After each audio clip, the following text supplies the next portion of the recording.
தமிழகத்தில் குறிப்பாக ஆட்சி மாற்றம் ஏற்பட்டு இந்த திராவிட முன்னேற்ற கழக ஆட்சி பொறுப்பேற்றதிலிருந்து போதைப் பொருள் நடமாட்டம் நமது நாடு சுதந்திரப்பட்ட பிறகு இல்லாத அளவிற்கு தலைவிரித்தாடுகிறது.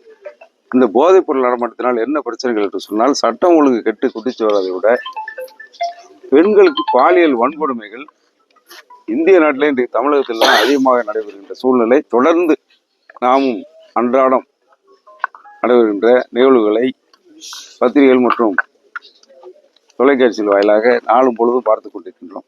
அந்த அளவிற்கு இன்றைக்கு சட்டம் ஒழுங்கு கெட்டு குட்டிச்சுவராகி இதை தடுப்பதற்கு வழி இல்லாமல், திராணி இல்லாமல் இந்த அரசு வேடிக்கை பார்த்து கொண்டிருக்கின்றது. இன்னும் அதிகப்படியாக ஒருபடியாக மேலே சொல்ல வேண்டும் என்று சொன்னால், இதை தடுக்க வேண்டிய அதிகாரத்தில் உள்ள முதலமைச்சரை போதையின் பாதையில் செல்லாதீர் என்று அவரே விளம்பரம் செய்கின்றார். போதையை தடுக்க வேண்டியவரே ஒரு முதலமைச்சர் உச்சபட்ச அதிகாரத்தில் இருப்பவர் தான் நாட்டை ஆள முடியும், ஆளுகின்ற பொறுப்பில் இருக்கவர். அவருடைய அதிகாரத்தில் தான் காவல்துறை இருக்கின்றது. அவரே போதையின் பாதையில் செல்லாதீர் என்று கசாப்பு கடைக்காரன் காருண்யம் பேசுவதை போல, ஏன்னு சொன்னால் தமிழகத்தில் இப்போ 5 ஆண்டுகளாக தொடர்ந்து நாங்கள் அரசியலுக்காக சொல்லவில்லை. சட்டமன்றத்திலையும் சரி, மக்கள் மன்றத்திலையும் சரி, முன்னாள் முதலமைச்சர், எதிர்கட்சி தலைவர் சட்டமன்றத்தில் நடைபெறுகின்ற கூட்டத்தொடர் முழுவதும் குறிப்பாக எதிர்கட்சியாக நாட்டு நலனை விரும்புகின்ற எதிர்கட்சிகள் அனைத்தும் இதை தொடர்ந்து குரல் கொடுத்து வருகின்றோம். ஒரு 10-15 தடவைக்கு மேலாக இதற்காக வெளியிடம் செய்திருக்கின்றோம். நாடு தழுவிய கண்டன ஆர்ப்பாட்டங்களை நடத்தியிருக்கின்றோம். இந்த போதைப் பொருள் நடமாட்டத்தை தடுக்க வேண்டும், மக்களுக்கு பாதுகாப்பான சூழ்நிலையை உருவாக்க வேண்டும் என்று சொல்லி இன்றைக்கு அரசியல் கொலைகள் அன்றாடம் நிகழ்வுகளாக நடைபெறுவதை நாம் பார்ப்போம். இன்னைக்கு தலைநகர் சென்னையில் கூட பிஎஸ்பி கட்சியுடைய மாநில தலைவர் ஆம்ஸ்ட்ராங் பட்ட பொருளை வெட்டி கொலை செய்யப்பட்டார். அதே போல திருநெல்வேலியில் விபி ஜெயக்குமார் என்ற காங்கிரஸ் கமிட்டி தலைவர் 3 ஆண்டுகளாகியும் கண்டுபிடிக்கப்படவில்லை. இதெல்லாம் இது போல வழக்கறிஞர்களுக்கு நீதிமன்றத்தில் பாதுகாப்பு இல்லை, மருத்துவர்களுக்கு மருத்துவமனையில பாதுகாப்பு இல்லை, ஆசிரியர்களுக்கு பள்ளியிலே பாதுகாப்பு இல்லை, மாணவ செல்வங்களுக்கு இந்த பாலியல் தொடர்பாக குறிப்பாக மாணவ செல்வங்கள் மாணவிகள் எல்லாம் பள்ளிக்கு செல்லும் நேரத்தில் ஒருதலை காதலாக பல கொலைகள் நடைபெற்ற சம்பவங்கள் தொடர்ந்து அன்றாடங்களாக தமிழகத்தில் நடைபெற்று இப்படி தமிழகம் முழுவதும் நடைபெற்ற சம்பவங்களைப் போல நம்ம தூத்துக்குடி மாவட்டத்திலையும் ஓராண்டுக்கு முன்பாக நம்பிவரம் கிராமத்தில் ஒரு தாயும் மகளும் பட்டப்பகலில் பாலியல் வன்கொடுமை செய்யப்பட்டு கொலை செய்யப்பட்ட சம்பவம் நடைபெற்றது.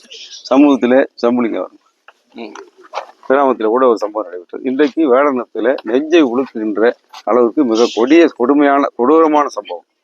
17 வயதை நிரம்பிய +2 படிக்கின்ற மாணவி அன்பு செல்வி பிரதிபா என்பவர் 17 வயது எட்டிய +2 படிக்கின்ற மாணவி குறுக்குச்சாலையில் அரசு மகளிர் மேல்நிலைப் பள்ளியோடு நேற்று விடுமுறை இந்த வீட்டில் இருந்து மாலையில் கிராமத்தை பொறுத்தளவில்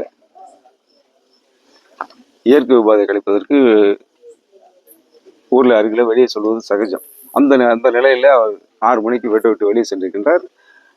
நேரம் செல்ல அது காணவில்லை என்று சொல்லி பெற்றோர்கள் தேடியிருக்கிறார்கள். பெற்றோர்களுக்கு பிறகு தகவல் வந்தோம்னா ஒட்டுமொத்த கிராமமே இரவு முழுவதும் தேடியிருக்கிறார்கள். உடனடியாக காவல்துறையில் குளத்தூர் காவல் நிலையத்தில் போய் அங்கே காவல் ஆய்வாளர் உதவி ஆய்வாளர் என்பவரிடம் செல்வராஜ் என்பவரிடம் சொல்றாங்க. அந்த உதவி ஆய்வாளர் இருக்கின்றவரிடம் புகார் மனு நடத்தியிருக்கிறார்கள். அவர்கள் அலட்சியம் செய்யாமல் உடனடியாக வழக்கை பதிவு செய்து உடனடியாக தேடுதல் வேட்டையை நடத்தியிருந்தால் இரவோடு இரவாக அந்த குற்றவாளிகளை பிடிப்பதற்கு உண்டான சூழ்நிலை அமைந்திருக்கும். அப்படி பிடித்திருந்தால் அந்த பெண் உயிரோடு கூட மீட்கப்பட்டிருக்கலாம்.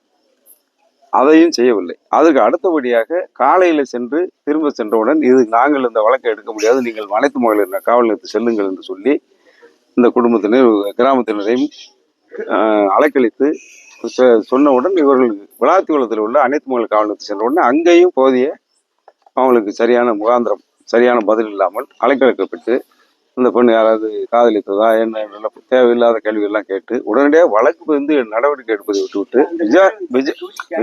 விசாரணை என்பது காவல்துறை விசாரிக்கலாம், எந்த கோணத்தில் விசாரிக்கலாம். அது நீங்க சொல்வது போல பள்ளியில படிக்கின்ற மாணவி என்று சொன்னால் சக மாணவன் யாராவது இந்த மாதிரி காதல் விவகாரமா இருக்கலாம் என்று விசாரிப்பது என்பது வேறு.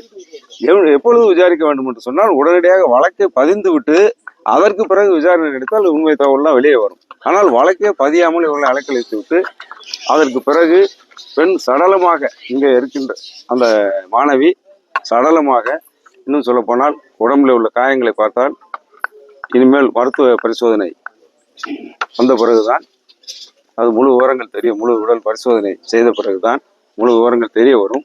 இந்த விலையில கிராமத்துல அனைத்து மக்களின் இன்றைக்கு காவல்துறை அலட்சியமாக எங்களுக்கு வழக்கு பதியாமல் அலைக்கழித்ததுதான் இந்த சம்பவத்திற்கு காரணம் என்ற நிலைப்பாட்டில் இருக்கின்றார்கள். இதற்கு இந்த அரசும் காவல்துறையும் பதில் சொல்லி ஆக வேண்டும். இந்த முதலமைச்சர் இப்படிப்பட்ட நிலைமைக்கு என்ன சொல்லுகிறார் என்பது இன்றைக்கு கேள்விக்குறியாக உள்ளது. அவர் பெருமை பேசிக் கொள்கின்றார். தமிழகம் தான் இந்தியாவிலே சிறந்த மாநிலம். எந்த வகையில் சிறந்த மாநிலம்? இன்றைக்கு நாளும் பொழுதும் இதை நான் ஏன் அரசியலாக்கி சொல்வதை விட இதை ஏன் சொல்வதால் திமுக இன்னைக்கு திராவிட முன்னேற்ற கழக ஆட்சி நடந்து கொண்டிருக்கின்றது. இதுவரை போதைப் பொருளாக கைது செய்யப்பட்டவர்கள் என்று பார்த்தால் அங்கே ஜாபர் சாதிக் என்பவர் ஒரு கைது செய்யப்பட்டார். அவர் கைது செய்யப்பட்ட நேரத்தில் 2600 கோடி ரூபாய் போதைப் பொருள் பிடிபட்டது. அவர் கைது செய்யப்பட்ட நேரத்தில் மட்டும் 600 கோடி ரூபாய் போதைப் பொருள் அங்கே கடத்தலில் ஈடுபட்ட அந்த ஜாபர் சாதிக்கோட பிடிபட்டது என்று சொன்னால் அவர் திராவிட முன்னேற்ற கழகத்தை சேர்ந்த நிர்வாகி என்பது பிறகு நிறுவனமானது.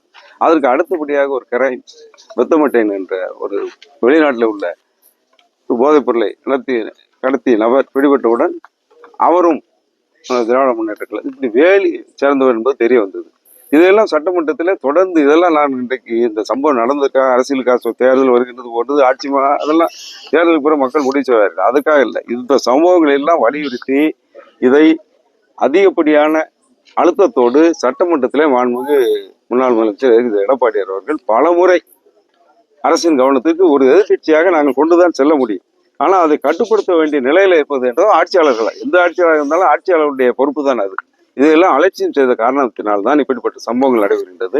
இப்பொழுது கடைசியில அந்த பெண்ணை பெற்றோர்கள் சம்மதம் இல்லாமல் இந்த மருத்துவமனைக்கு போஸ்ட்மார்ட்டம், அதாவது முழு உடல் கூறாய்வு எடுத்து சென்றதாக தகவல் சொல்லுகின்றார்கள். அப்படி பெற்றோருடைய சம்மதம் இல்லாமல் எடுத்தது தவறு என்று இந்த ஒட்டுமொத்த கிராமமே இன்றைக்கு அனைத்து சமுதாய மக்கள் இங்கே ஒற்றுமையோடு உள்ள கிராமம்.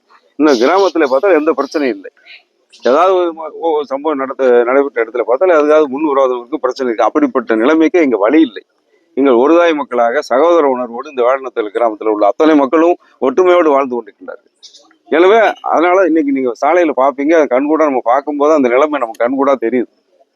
ஒட்டுமொத்தமாக ஒவ்வொரு அந்த தனிப்பட்ட அந்த பெற்றோராக சுப்புராஜ் காளீஸ்வரியுடைய புதல்வி அந்த குடும்பத்திற்கு ஏற்பட்ட இழப்பாக பார்க்காமல் வேடநத்த ஒட்டுமொத்த இந்த கிராமத்துக்கு ஏற்பட்ட இழப்பாக இந்த சம்பவத்தை பார்க்கின்றார்கள் என்று சொன்னால் இதுல இந்த கிராம மக்கள் ஒருதாய் மக்களாக வாழ்கின்ற நிலையை நாம் பார்க்கின்றோம். அதனால இந்த உணர்வு வெளிப்படுகிறது.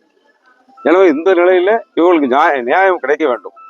இதுக்கு காவல்துறையும் இந்த அரசும் உடனடியாக இதற்கு தீர்வை காண வேண்டும். இவர்கள் கோரிக்கை ஏற்று அதுக்கு உண்டான முடிவை இவர்கள் அறிவிக்க வேண்டும் என்பதுதான் இன்றைக்கு கருத்தாக இருக்கின்றது.